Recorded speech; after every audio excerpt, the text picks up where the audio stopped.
la vera grande riforma sarebbe coprire gli organici dei magistrati e del personale di cancelleria. In diverse zone d'Italia ci sono assenze che arrivano al 40%. In queste condizioni gli uffici non possono funzionare. Oltre a questo c'è un sistema giustizia penale e anche civile che non funziona e tutti i soggetti protagonisti di questo sono scontenti dal servizio che poi i magistrati rendono insieme agli avvocati. Quindi il punto primo ritiene l'Associazione Nazionale Magistrati in un documento che ha presentato sia quello di mettere mano per esempio alle difficoltà nello svolgere i processi penali. Vorrei dire una cosa per i non addetti ai lavori: succede che se un processo viene iniziato, dura qualche anno, se il giudice viene trasferito, se non c'è il consenso delle parti, tutto deve ricominciare da capo, tranne per i processi di mafia.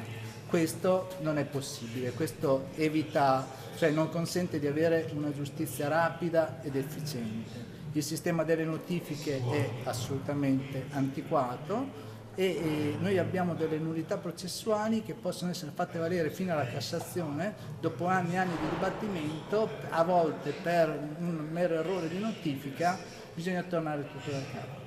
Io credo che il tema debba essere quello di una giustizia efficiente, giusta, che dia le garanzie ai cittadini, giustamente, e soprattutto ai cittadini imputati, parlando del processo penale, ma devono essere garanzie vere, non ci si può fermare soltanto a quelle che sono garanzie formali. Questi temi nella riforma non vengono affrontati. Ci sono anche delle cose che sono positive in questa riforma, sebbene insufficienti, come il tema della prescrizione.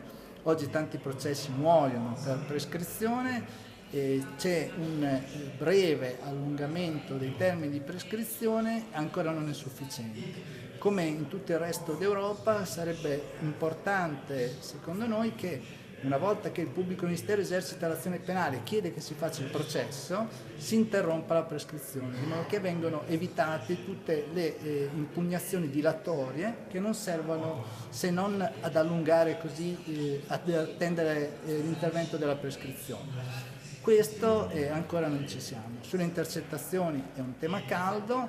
Nella riforma sono indicate soltanto a grandi linee, dobbiamo aspettare i decreti delegati per vederne il contenuto.